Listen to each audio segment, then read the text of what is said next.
All right, so Saturday, it's a little breezy, so I'm standing next to my van. Hopefully the wind isn't messing up the audio. Probably won't have a whole lot of audio today. I'll just listen to my headphones and do some work, and yeah, whatever.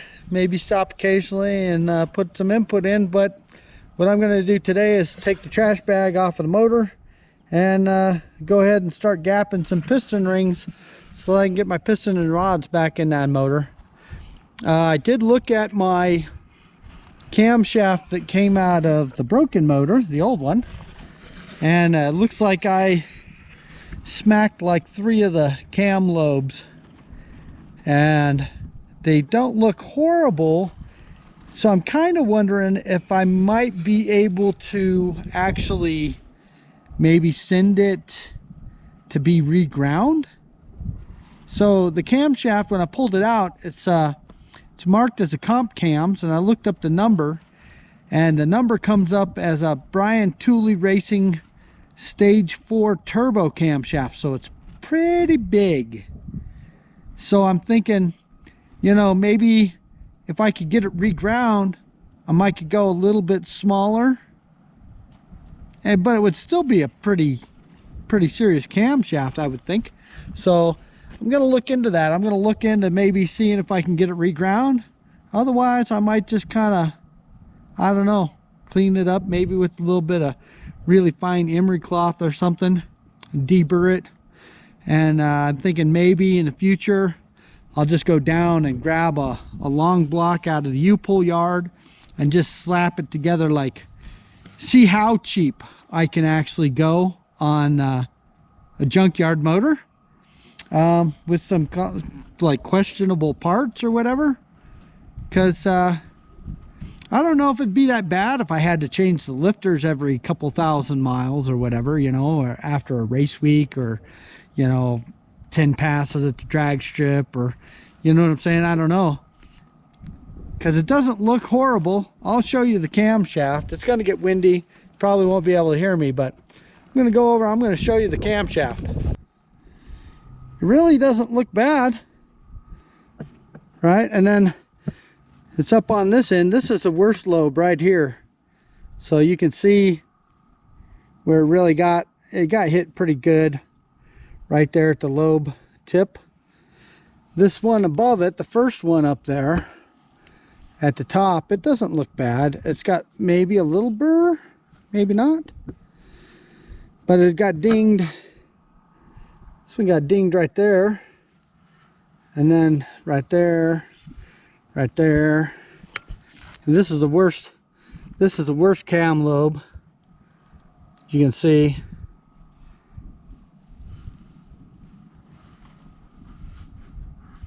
And then this next one down, you can see it got hit.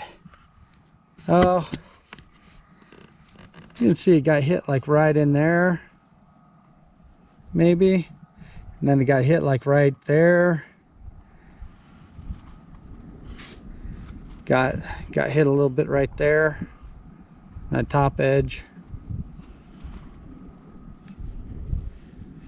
And it got a little ding right there. And then this one, it got hit right in there. And then maybe a little ding right in there ish. So maybe, I don't know if you can see it. So it's dinged up a little bit, but I'm wondering if I couldn't have most of that turned out. Just have it turned down to a slightly less radical camshaft. You know, I think to me it might be worth actually spending like maybe 150 bucks to have it ground down, or whatever they charge. I don't know what they charge, but I mean, you're talking a $400 camshaft. So I mean, it's likely that maybe on the Facebook Marketplace or something, maybe eBay, you might be able to find a camshaft that was slightly nicked and beat up like that one is, and that you might could if it was a radical enough cam, have it sent out, have it reground, and have almost as big a camshaft for maybe half the price. I mean, if you could pick up a camshaft, I mean, like if I was a guy, I was building a race motor and I was sponsored and all that, and I just, you know what, I can't have that in my motor. I'd probably sell it for 50 or 100 bucks. And if somebody could buy it for 50 or 100 bucks and spend 150 bucks to have it ground, you know, that they got 250 bucks in a camshaft, that maybe is more radical than a sloppy stage 2, but yet not quite as radical as a stage 4 turbo cam. You know, I mean, you see guys all the time, they blow up a motor like I did, right? So what if I was one of them guys and I blew up my motor? I'm like, oh no, oh, you know, crying because I hurt my camshaft. Well, if that were the case, could I kind of dry up my tears, send it off, and have it ground for 150 bucks and put it in another junkyard build, still make 1,000 horsepower? You know, 1,200 horsepower, whatever. So I'm kind of curious about that one. So I'm thinking I'll look into that, and I might try later on an absolute, like, lowest cost possible junkyard motor. I think that might be interesting to see how cheaply and how junky of parts I can take and build into something that actually makes some power. You know, I mean, what's it gonna hurt? Technically the camshaft's already junk, right? And hell, the motors don't cost that much out of a U-pull yard. It's just mostly time to go yank it. But we'll see. We'll see. Anyways, I'm gonna get on gapping these rings, so enjoy.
so battery died, just replaced my battery.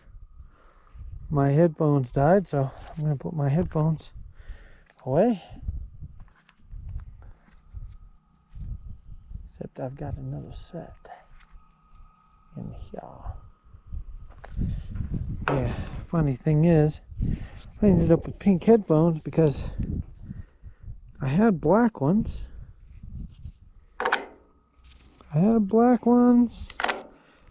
See, I got a pair of black ones. And I lost the freaking case that they go in, which also is their charger. So I lost my ability to charge them. And so I went back to Wally World in Carlsbad, New Mexico, where I was working in the oil field at the time. And they didn't have another set of black ones. All they had were pink ones. And so I was like, I don't care, as long as it gives me a case to be able to charge my headphones. And I might as well have another set of headphones that are usable and a case to charge my headphones. So that's what I did. And so that's how I ended up with the set of pink headphones. Yep, pretty simple, pretty easy, because I really don't care what color headphones I'm wearing when I'm trying to listen to music and work. So you might be able to hear better because I think the wind has died down a little bit. But what I've done is I got the new crankshaft bearings in. I got the crankshaft in. I don't know how. There was a couple of dings on the crank here. I could feel them. I could see them and I could feel them. They weren't very big, so I just took a little piece of emery cloth and just cut down a little bit just to remove the burrs on them. I'm going to call that good. But all these are torqued down, all the mains, with brand new bearings. And my crankshaft turns fairly easy. It's cold outside, so it's the assembly lube grease that I used is pretty stiff. So anyways, I'm going to start. I checked all what I have. I don't know if they're the even bank, but I marked them even bank because they go further back. So furthest one forward is on the other side. 1, 2, 3, 4, 5, 6, 7, 8. Right? Because from front to back, so 1, 2, 3, 4, 5, 6, 7, 8. That's how I numbered my rod.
Yesterday I got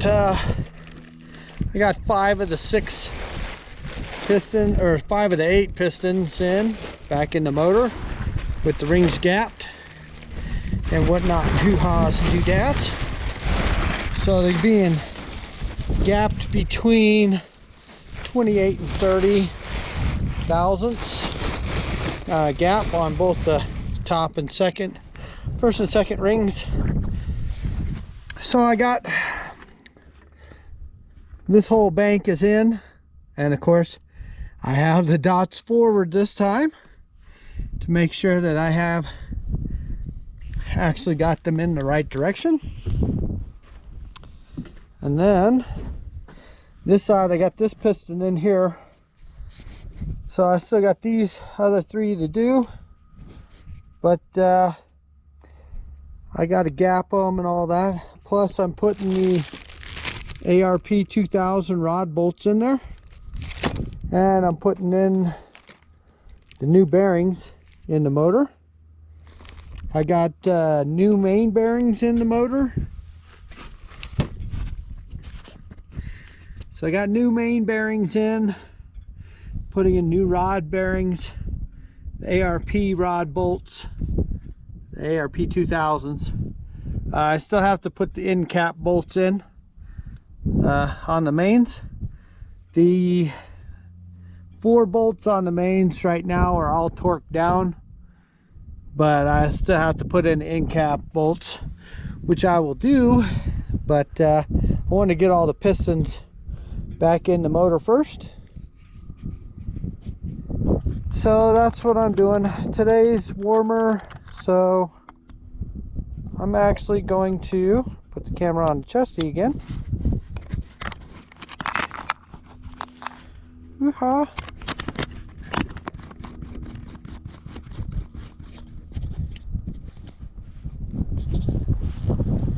So I'm going to go back at the putting the pistons in, making sure that the rods are, or the rings are gapped right.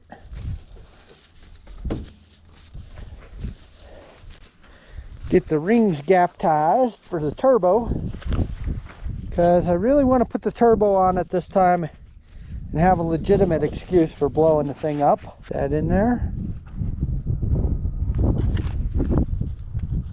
Well, that's weird.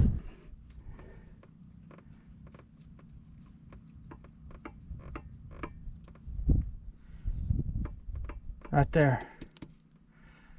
That one. Okay. That explains it. Huh. It was getting cold last night and I must have messed that one up. Okay. Alright, let's go fix that first.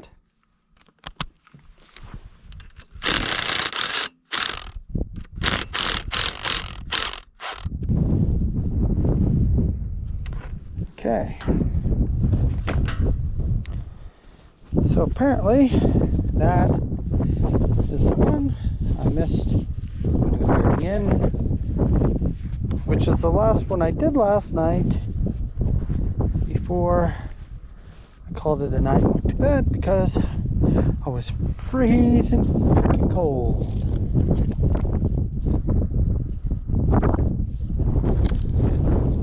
So we'll do this again.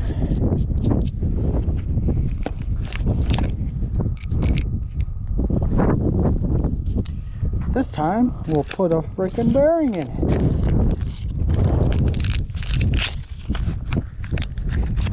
That would have been extremely bad.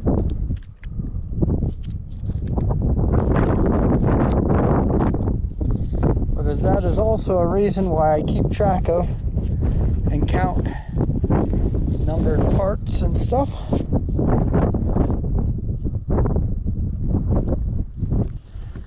Because I don't want to miss something like that. It's always good to double and triple check stuff.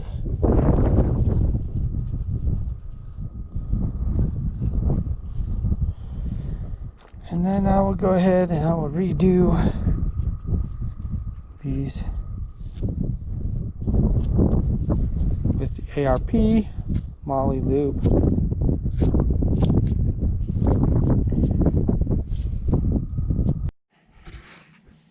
Well, that stinks that I don't have the seals for the covers. I did clean up the covers, but yesterday I went to my hanger and I got another dog bone, a new one. I got it in there right this time, and I went ahead and I cleaned up the two engine covers, and they're not bad, but they need new seals. I don't have new seals, so I have to get those at the parts store. I thought I had some, but I don't. So I'm going to have to wait on that. But what I might be able to do today, before the sun sets, which isn't too long from now, is I might be able to get the oil pump. I might be able to get the oil pump on the front of this motor.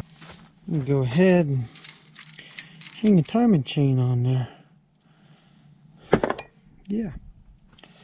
That way I don't forget to put a timing chain on it. So here's the new oil pump. Oh, really? What?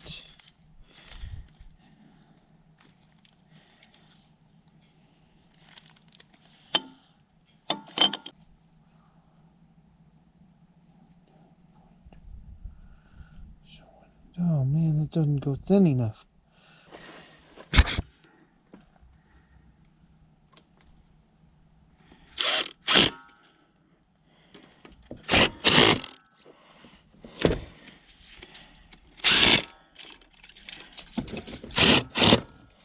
Okay.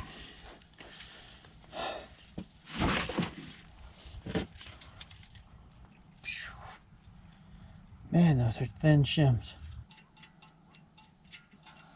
Okay. At least it wasn't in the dirt. At least it was on my board.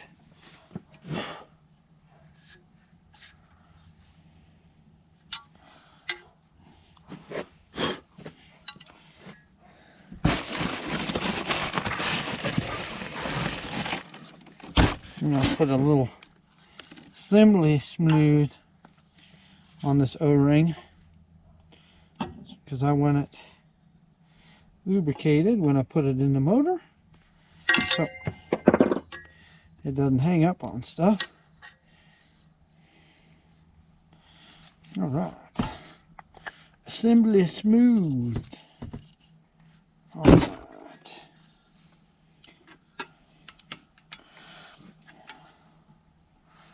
What? Oh, dang it. I forgot. I had to do that on the other. Okay.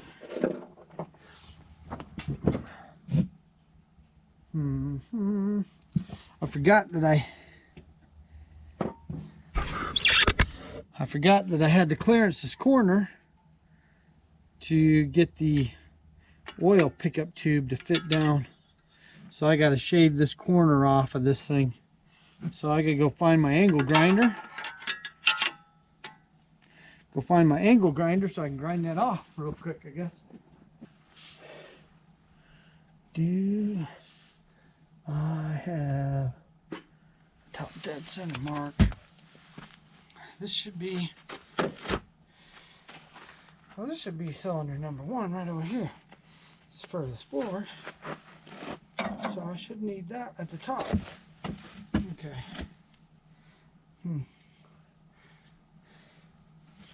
Right, so I'm like 180 out.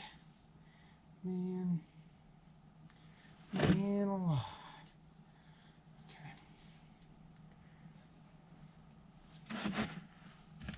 Okay. This is, yeah.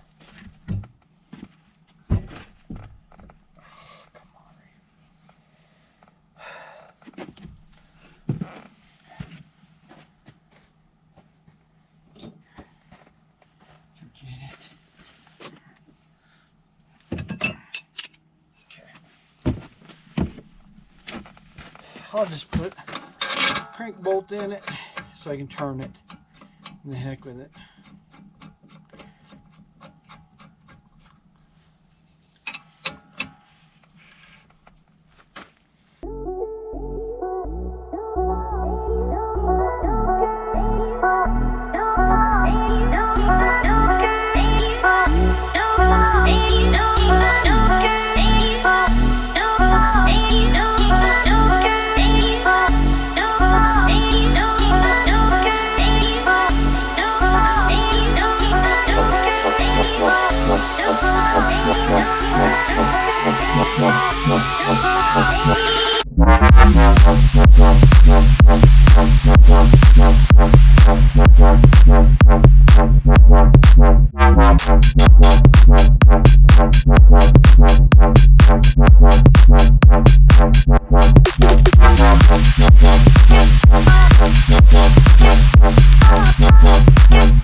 Okay, so that's about all the light I got today, I think.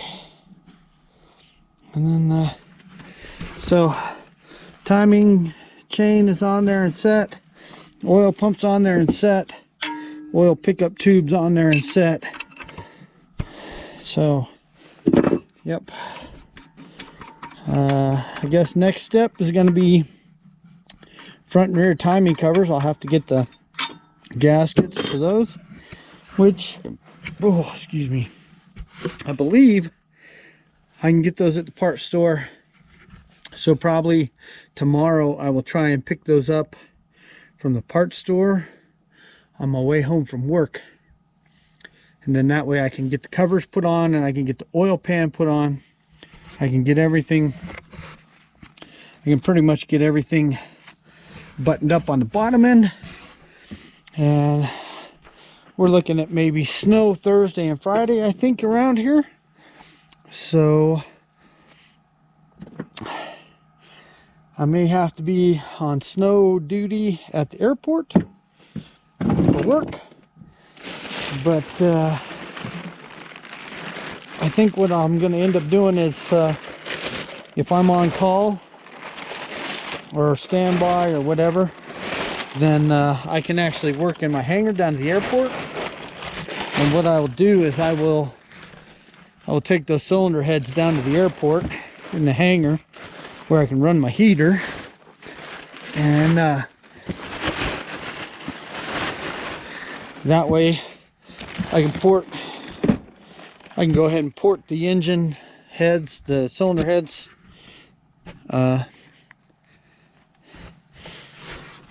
all right, so I got that done. It's pretty much all the light I've got left for today. Daylight goes fast around here at this time of year. But yep, so engine is covered up again.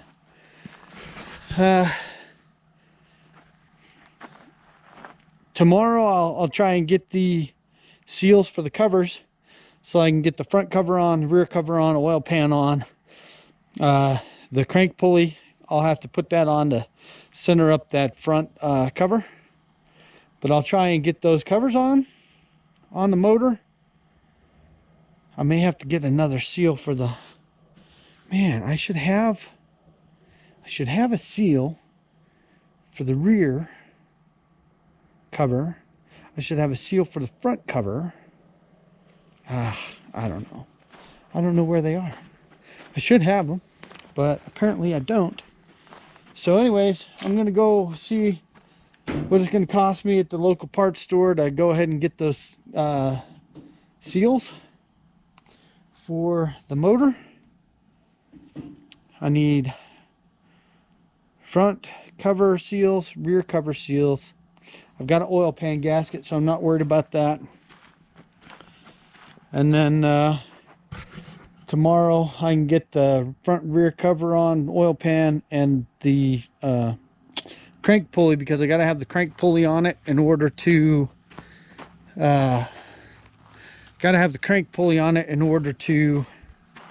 line up the front cover. All right, so I need to get seals for the front cover, seals for the rear cover.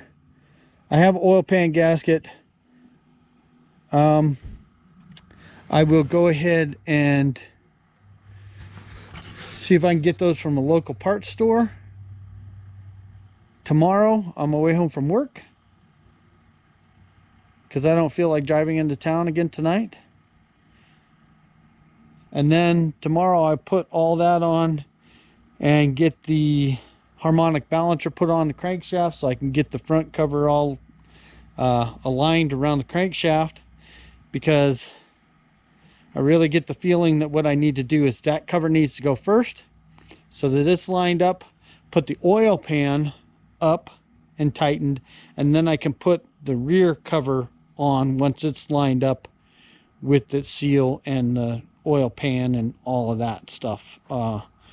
So hopefully I'll get that done tomorrow, so the bottom end will be buttoned up on this motor, and then I can concentrate on getting the cylinder heads ported and polished, so that I can get the ported and polished 706 heads on it. And then hopefully soon I'll be able to get that motor back in the FireTurd and get it running, and that will be fun and interesting, and we'll see how it goes. But like, subscribe, share. See you on the next one.